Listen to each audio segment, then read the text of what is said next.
ఒక దేశ యువత గనక చక్కగా ఉంటే గనక ఆ దేశం ఎంతో పురోగతి సాధిస్తుంది. అప్పుడప్పుడు మీకు వాట్సాప్లో కొన్ని మెసేజ్లు వస్తుంటాయి. ఏమని అంటే, జపాన్ లో ఉండేటువంటి యువత ఏ పనిలో ఉన్నారు, భారతదేశంలో ఉన్నటువంటి యువత ఏ పని మీద ఉన్నామని అప్పుడప్పుడు మచ్చుతనకగా కొన్ని వస్తుంటాయి వాట్సాప్లో. అది చూసినప్పుడు మీకు ఏమనిపిస్తుంది? వేరే దేశాల్లో ఉండేటువంటి యువత ఏదో ఒక పనిలో ఉంటుంది, తమ దేశ భవిష్యత్తు పునాదులకు వారు ఉపయోగపడతారు. కానీ భారతదేశంలో ఉన్నటువంటి యువత చివరి దాకా ఎక్కడికి వచ్చేసిందంటే పరిస్థితి, say no to drugs, drugs వద్దని ప్రమాణం చేయి అని దగ్గరకు వచ్చింది.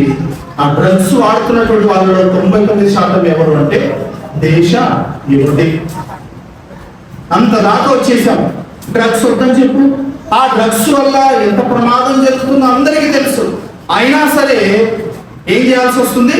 ప్రమాణం చేయండి, no drugs, no to drugs అని ప్రమాణం చేయండి అనే దాకా మన దేశ భవిష్యత్తు మనం తీసుకెళ్తాం.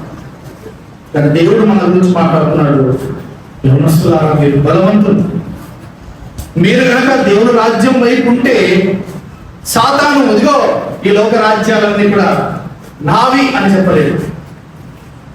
దేశ యువత వల్లే ఈ దేశ భవిష్యత్తు అంతా కూడా, ఈ లోక రాజ్యాలన్నీ కూడా ఎక్కడికి వెళ్ళిపోతున్నాయి?